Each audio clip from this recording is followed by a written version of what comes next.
Buenas tardes. Les doy la bienvenida al canal, a nuestro segundo programa.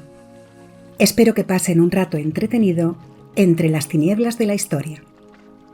En la cita de hoy les traigo un programa donde se ahondará en los misterios del Vaticano y no faltará una romántica pero misteriosa leyenda.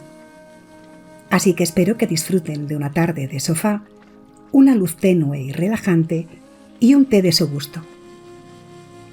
Bienvenidos al Rincón de las Historias. Audiomisterios.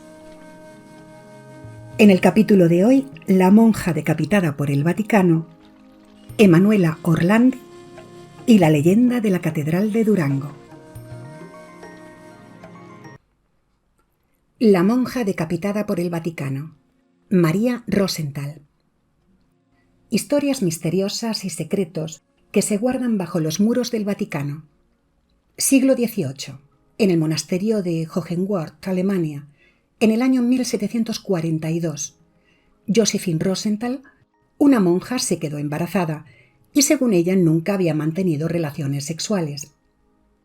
El Vaticano comprobó si era virgen realizándole pruebas y exámenes, y como la ciencia no había avanzado lo necesario, determinaron que seguía siendo virgen y que este embarazo era una inmaculada concepción, como algo sagrado, como lo fue el de la Virgen María.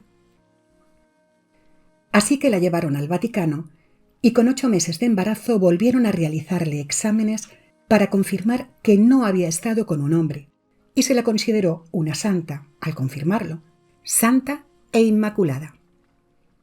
Llegado el parto, Josephine falleció con 33 años y le dieron el lugar de Santa María de Rosenthal a su hija. Pero cuando vieron que era hermafrodita, al igual que lo era su madre, como la Iglesia perseguía a todas las personas con malformaciones, creyendo que era algo diabólico, y las asesinaban por creer que estaban poseídas, el Vaticano lo consideró una señal del diablo, o sea, que estaba endemoniada. Así que consideraron que la tradición ordenaba que la pequeña María muriera a los 33 años, para luchar contra las fuerzas demoníacas, ya que fue la edad de Jesús crucificado. Forjaron ese plan, asesinarla, e informar después al pueblo como algo divino, ya que coincidiría la edad con la que murió Jesús y serviría para perdonar los pecados del mundo. No sin antes habiendo sido humillada y desplazada constantemente por toda la comunidad religiosa. Se quedó totalmente sola, ya que el pueblo le tenía miedo y la odiaba, y lo pasaba encerrada y aguantando toda clase de desprecios. Hasta que María se enteró de la suerte que le esperaba y se suicidó cortándose el cuello. Y como también estaba al igual que su madre embarazada, el feto murió con su suicidio. Pero dejó un diario en el que contaba todos los maltratos, abusos y humillaciones que recibía de la gente.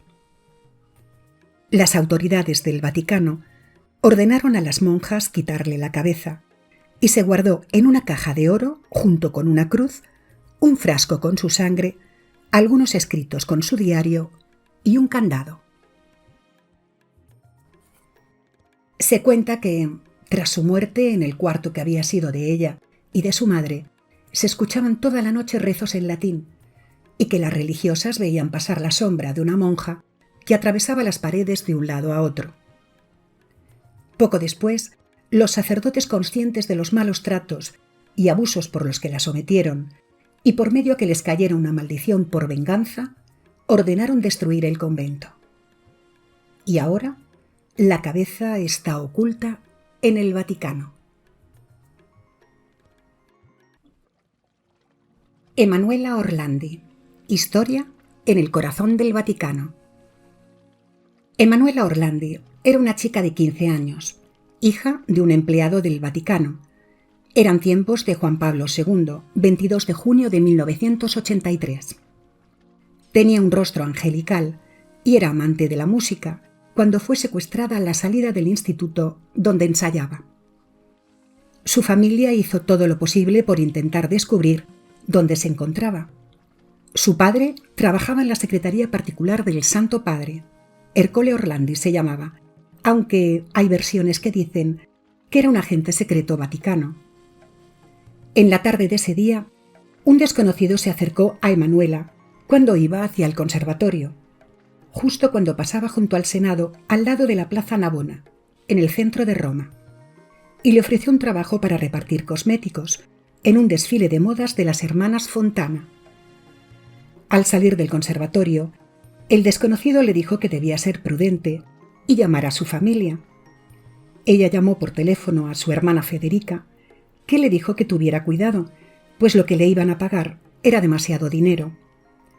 Después de su desaparición, un agente municipal lo confirmó, que ese día vio un coche mal aparcado con un hombre y una chica frente al Senado e incluso les llamó la atención para que se fueran, o les pondría una multa.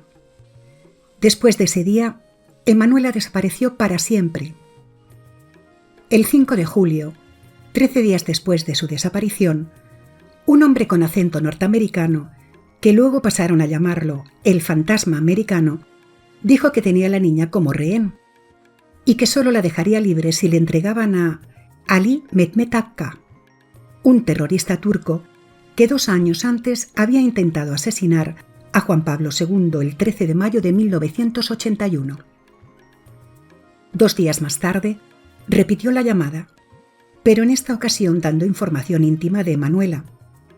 Tampoco hubo respuesta en esta ocasión, así que telefonearon a una amiga de Orlandi, Laura Casagrande, para que enviara un mensaje a la agencia de noticias estatal italiana y contara los detalles del secuestro de la niña.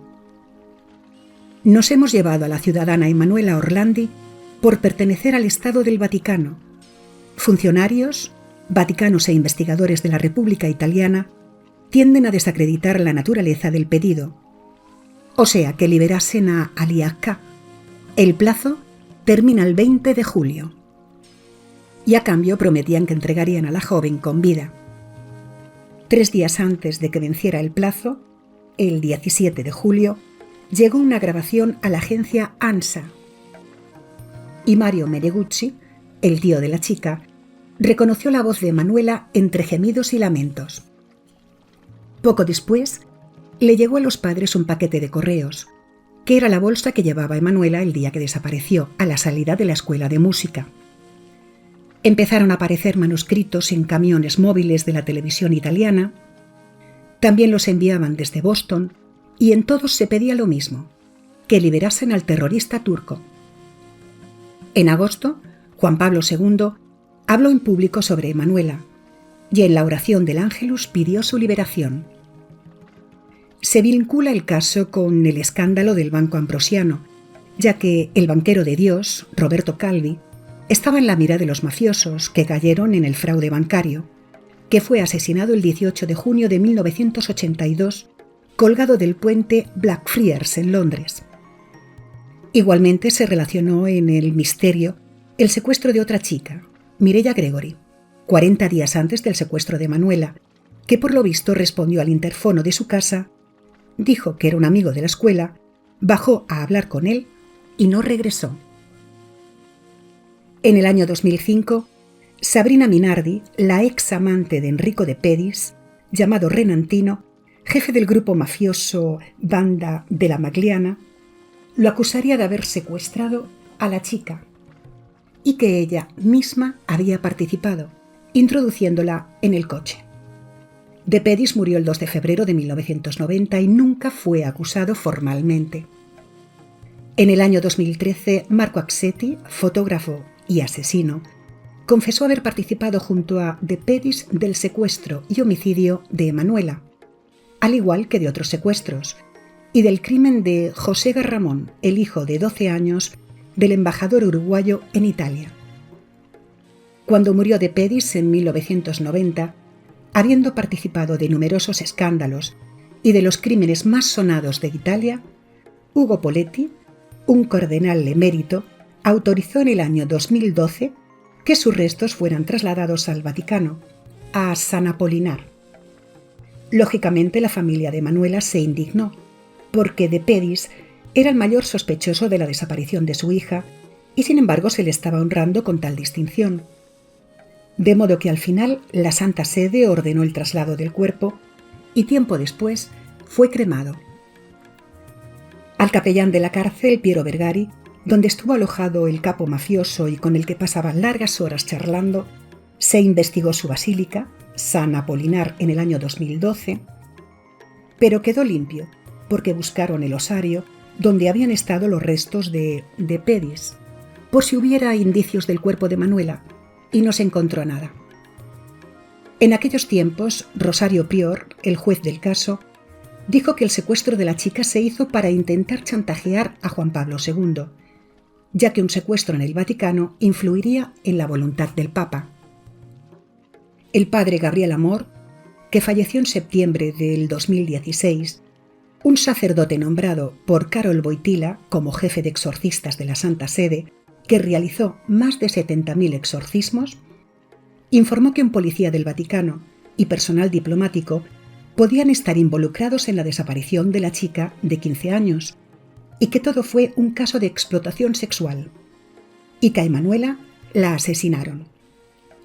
Y su teoría era que se realizaban fiestas y quien reclutaba a las chicas era uno de los gendarmes del Vaticano, y que la red implicaba al personal diplomático de la Santa Sede en el extranjero, por lo que estaba convencido de que Emanuela fue víctima de este círculo.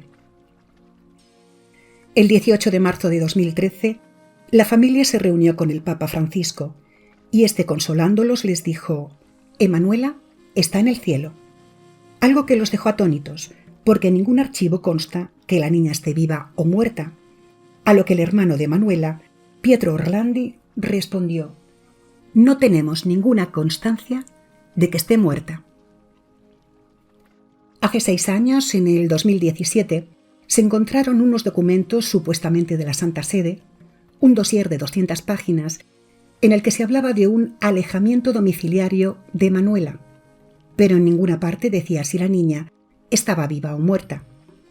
Y se detallaron los pagos hechos en Londres y los gastos entre 1983 y 1997, de casi $500,000.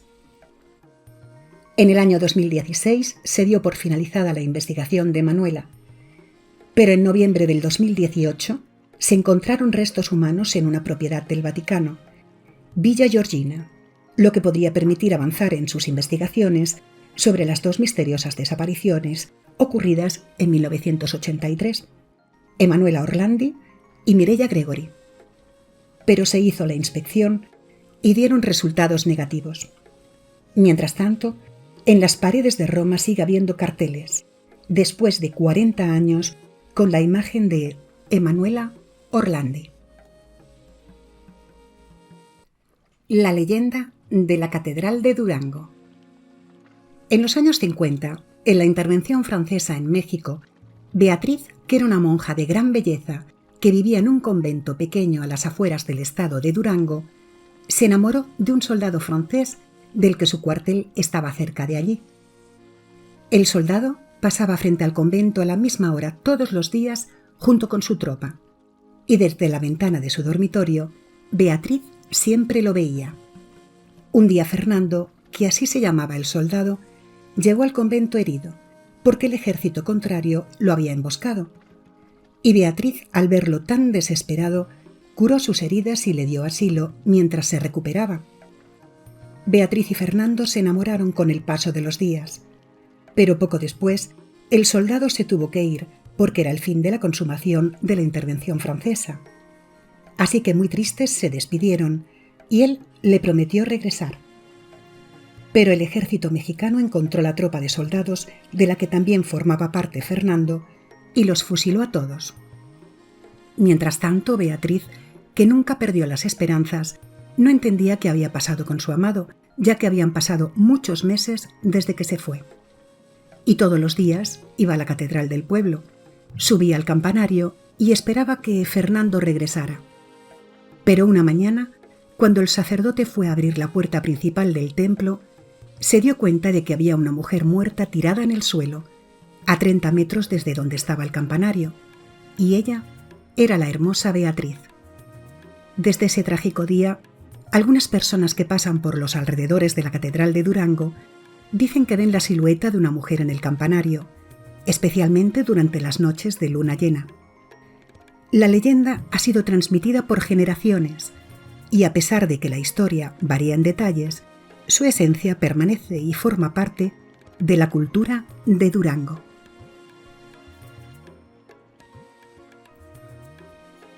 Si les ha gustado, por favor, accionen la campanita de notificaciones para saber que ha sido de su agrado y poder seguir ofreciéndoles contenido, compartir y darle a like para ayudarme con el canal.